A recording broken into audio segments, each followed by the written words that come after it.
Hello, good morning. Today we will discuss about second chapter is the plasma membrane, and in plasma membrane subtopic is the membrane transport. So see, membrane transport.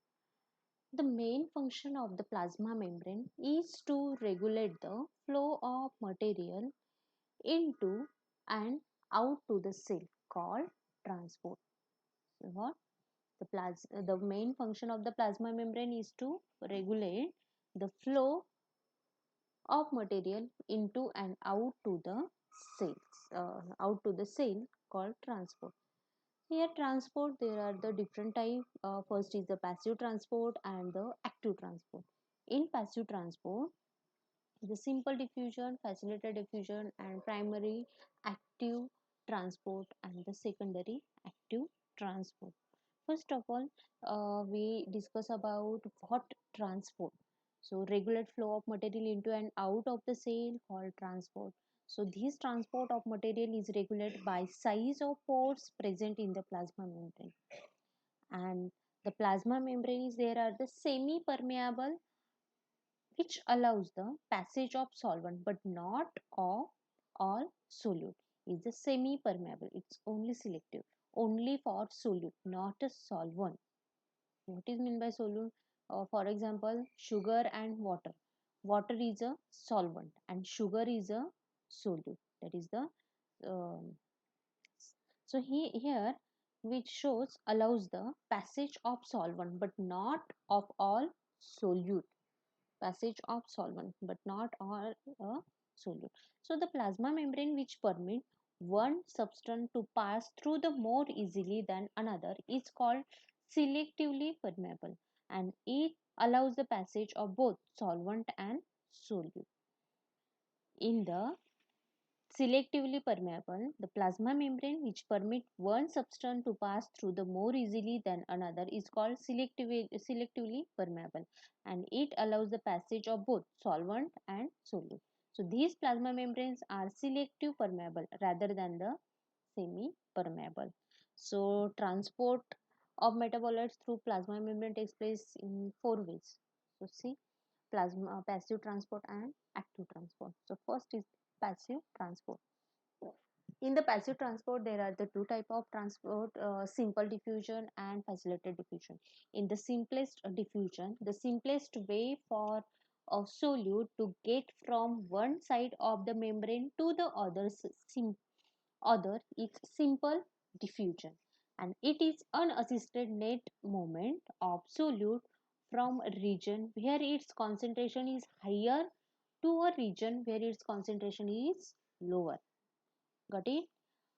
Higher to lower concentration, where its concentration is higher to region where its concentration is lower, and the concentration gradient disappear as diffusion occurs.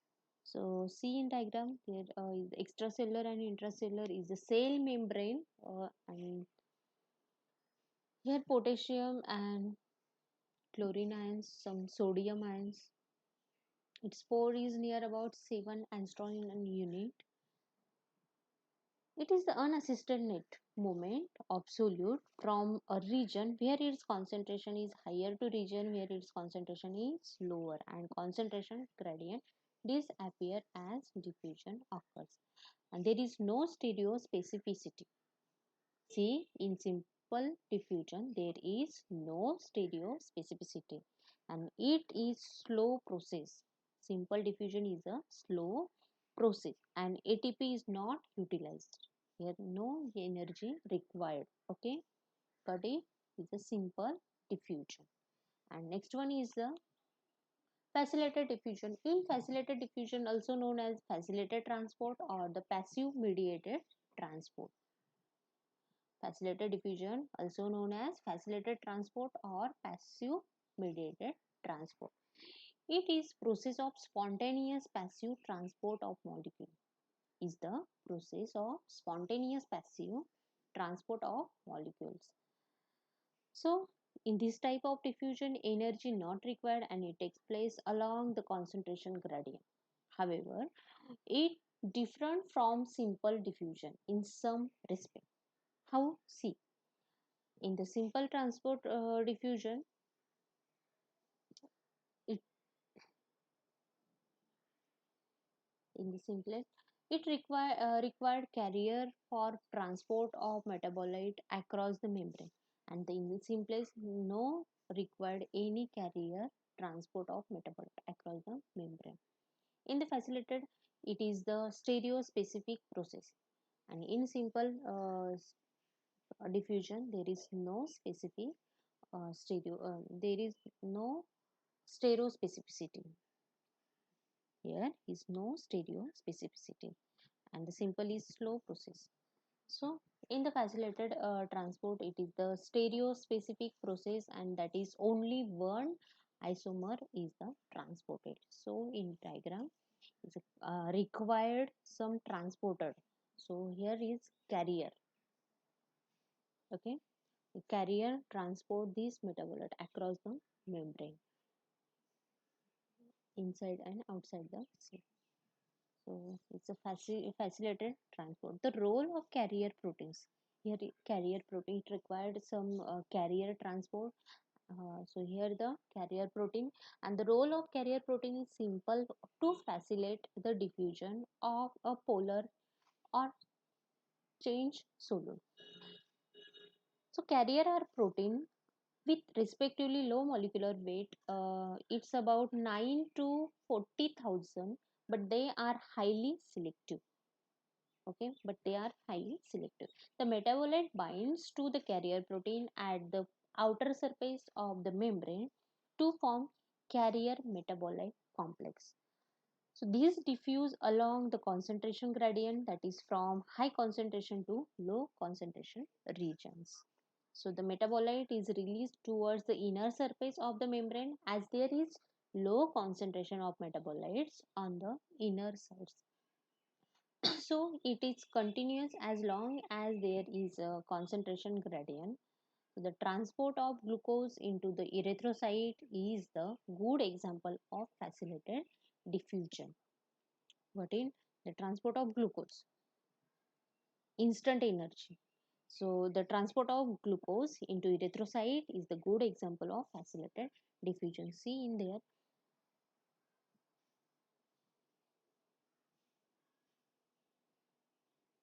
See here the translucent transport of glucose from the intestine lumen into the blood. Here uh, the Na plus, that is the sodium and potassium ATPase. See here sodium and potassium ATPase in the basolateral surface membrane generate sodium and potassium concentration gradient. Here blue in color is the sodium, sky blue color is sodium, and pink is potassium. Here some ATPase is enzymes in basolateral surface membrane generate sodium and potassium concentration gradient. The outward movements of sodium ion through the non-gated potassium channels generate an inside negative membrane potential. Both the sodium concentration gradient and the membrane potential are used to drive on the uptake of glucose from the intestine lumen by the two sodium ion glucose symporter located in the apical surface membrane. So diagram in diagram red in dark in red color is the blood. In the blood high sodium and low potassium. Here in blood there is a high sodium and low potassium. In cytosol low potassium, low sodium and high potassium.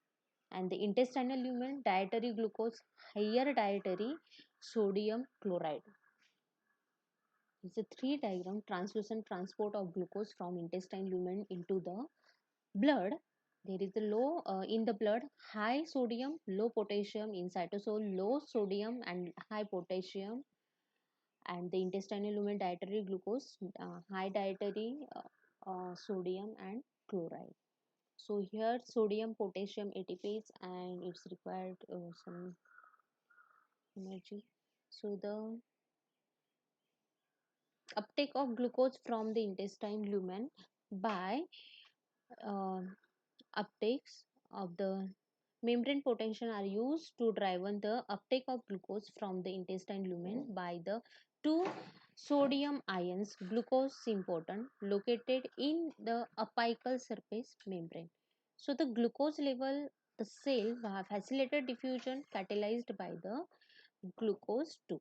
A glucose is unipolar located in the basolateral membrane. So see, is a good example of the erythrocytes of facilitated diffusion. So second is the active transport. In the active transport, the diffusion of substance takes place across the membrane from high to low concentration. So the diffusion of substance takes place across the membrane from high to low concentration, higher concentration to lower concentration. But membrane are also able to effect the transport of solute up the gradient, that is in the direction of increased concentration. So normally cell have higher concentration of sodium ions which is maintained at all times when the cell is at resting potential. Normally cell have a higher concentration always, okay, normally cell have a higher concentration of potassium ions and which is maintained at all time when the cell is at resting potential. So so the cell has to continuous translocated a solute or potassium ions into the cells by active transport mechanism at expense of metabolic energy. Okay. So the most of the inorganic ions, amino acid and carbohydrates are actively transported across the membrane. Cells always translocated essential nutrient outside to inside irrespective of the concentration of the external medium. In the external medium, most of the inorganic ions, amino acids like inorganic ions or some protein amino acids and carbohydrates are actively transported across the membrane. Cell always translocated essential nutrient outside to inside irrespective of the concentration in the external medium. So this is the essential in order to maintain the steady state, just essential order. So it's a steady balance equilibrium. In the many cells, equilibrium of diffusion can be adjusted by coupling energy yielding reactions so that the cells are able to translocate solute or metabolites against the concentration gradient. And in addition, it allows various substances such as secretory product and waste materials to be removed from the cell or the organelle even when their concentration outside is greater than the insides. How it allows various substances such as secretory products and waste materials to be removed from cell or organelle even when their concentration outside is greater than that inside the cells. So third, it enables the cell to maintain constant or non-equilibrium intracellular concentration of specific inorganic ions, notably potassium, sodium, calcium, and hydrogen ions. So the membrane proteins involved in active transport are often called PUM, which selectively transport specific component molecules. So in diagram, in the primary active transport, there are the sodium transport inside to outside and potassium inside to outside. There is the some translocating ATPs. In sodium and potassium translocating ATPase is required. In secondary active transport, they are the outside to inside, the sodium and glucose. So there are the some carrier proteins required. So glucose carrier. Got it?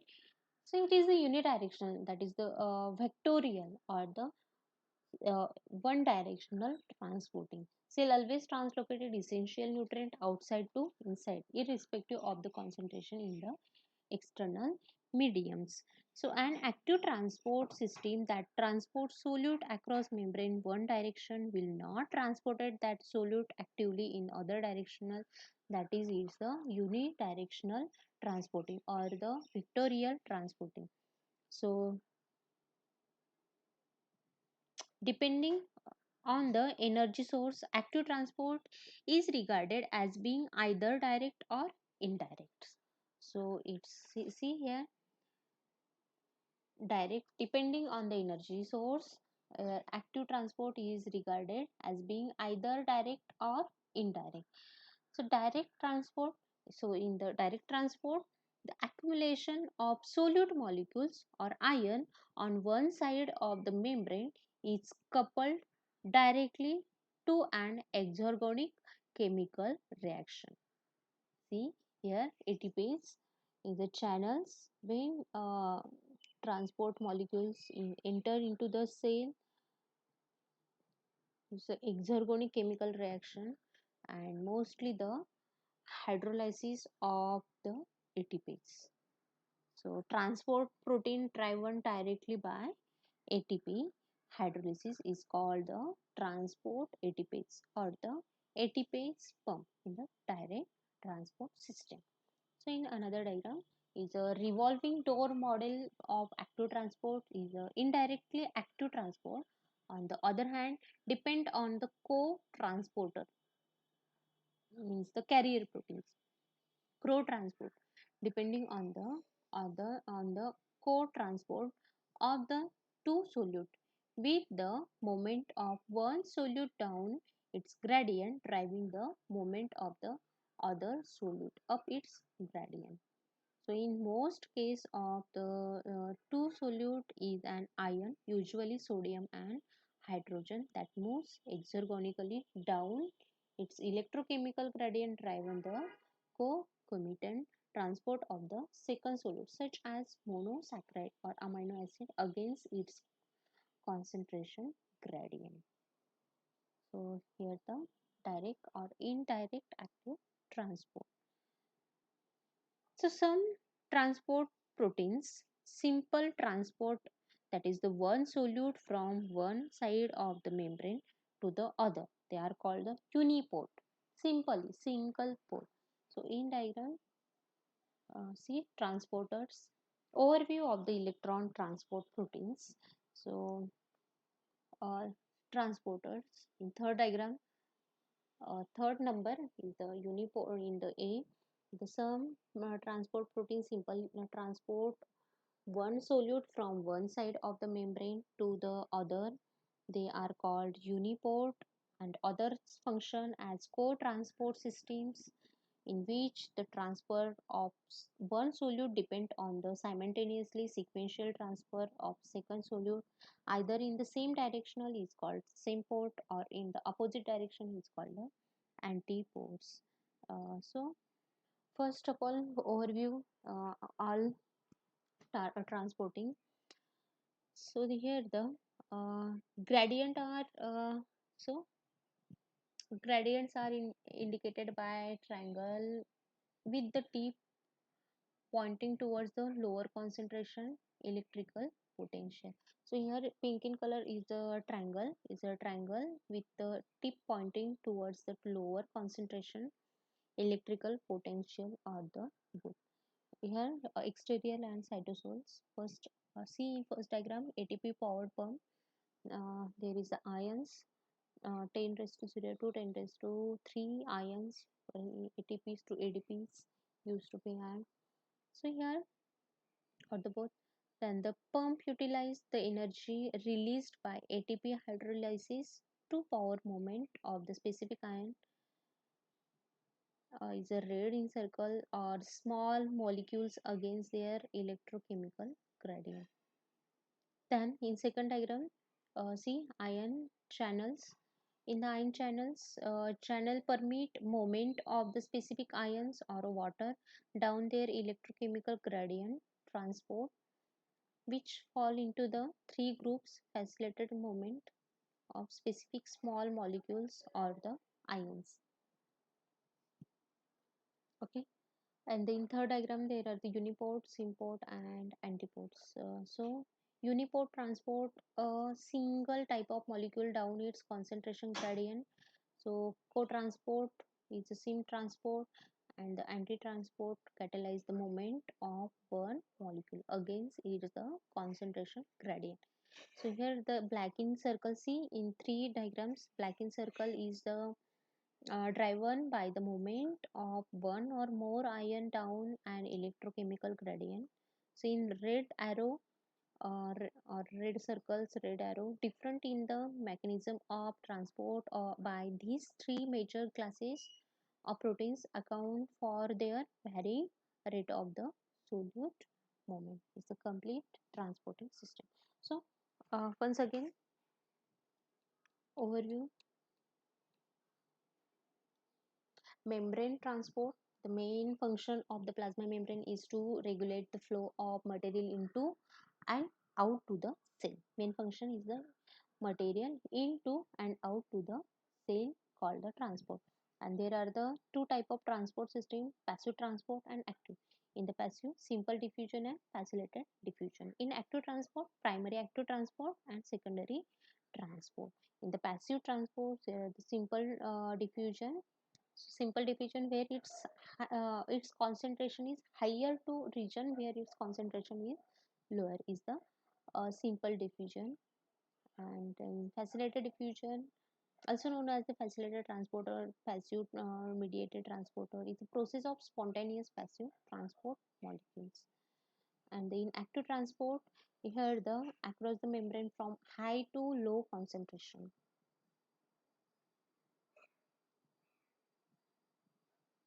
Cell always translocated essential outside to inside, irrespectively the concentration is external, medium, unidirectional, vectorial. Depending on the energy source, active transport is regarded as being either direct or indirect. So revolving models and overview. So, okay, thank you. Next lecture on pinocytosis and phagocytosis.